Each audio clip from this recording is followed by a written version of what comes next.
Hello everyone and welcome to another simulation news video. With the Aerosoft Next Sim update, Next Sim event being held yesterday, we found out about some new simulators that will be being released in the near future, be it this year or next year. First up, and the first one to be announced, was Subwaysim Hamburg. As would be expected, we are getting a simulator that is based in Germany. This simulator is essentially a metro simulator. However, the line they have chosen, the U3 in Hamburg, is actually mostly overground. Hence, you will notice that in the pictures, if we take a look here, they're all taking place overground and none of them are actually underground. What this means is that for once we'll actually get a subway simulator that is fully overground, which I don't think we have had before. This obviously, at least in my opinion, is better because we get to enjoy the scenery, and obviously it's much harder to make a subway simulator with the scenery compared to one where it's just tunnels.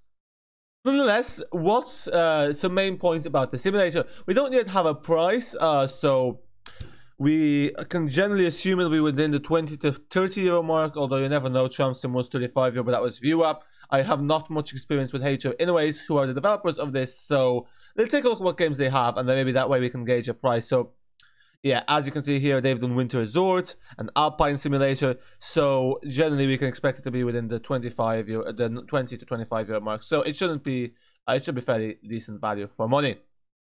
Just going off what they have there, although, yeah, that sort of thing.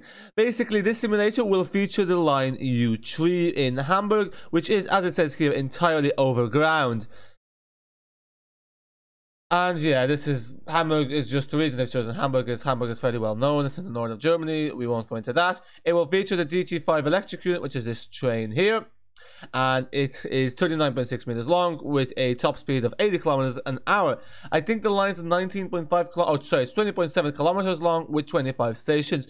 There isn't a mention here if there's a depot included or not. Hopefully there is, but the fact that it's not mentioned may indicate otherwise.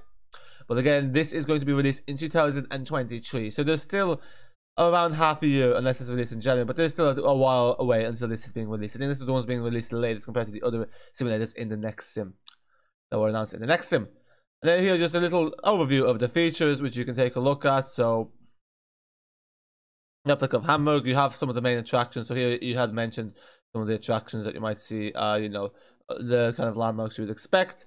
So the landmarks you expect here are just some of the main landmarks are the Elbphilharmonie, St. Paul's Piers, and Elbe. So Elbe Promenade. So I think so one of them is a church, one of them is just like a seafront, and I'm not sure what the that sounds like some sort of museum or something like that.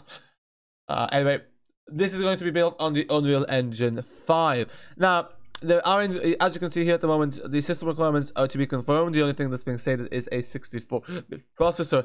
However, you can generally estimate what the system requirements will be. Essentially, the Unreal Engine 4 tends to run about the same on, tends to have generally the same minimum requirements regardless of what game it is.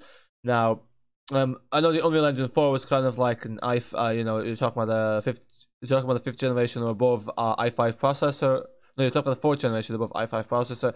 So the Unreal Engine 5 should probably presumably be a bit higher than that. So yeah, you would be looking at something like at a minimum, you're looking at a quad-core processor. You're looking at something that is i5 or above, or the AMD equivalent. You're probably looking at a graphics card with at least 2 GB of VRAM. But to be honest, to get a good playing experience, you want something more powerful GPU. But folks, that's kind of that. Perhaps we'll post more updates when this is released or not. If not, in the Discord, so do make sure to join that. That's the first update. So this is something to look forward to. Definitely nice to be getting this as well. So yeah, folks, let me know what you think about Subway Sim down below. Don't forget to subscribe to the channel for your weekly simulation for your simulation news updates as well as other transport related content. And of course, hit the like button and all that. Bye for now.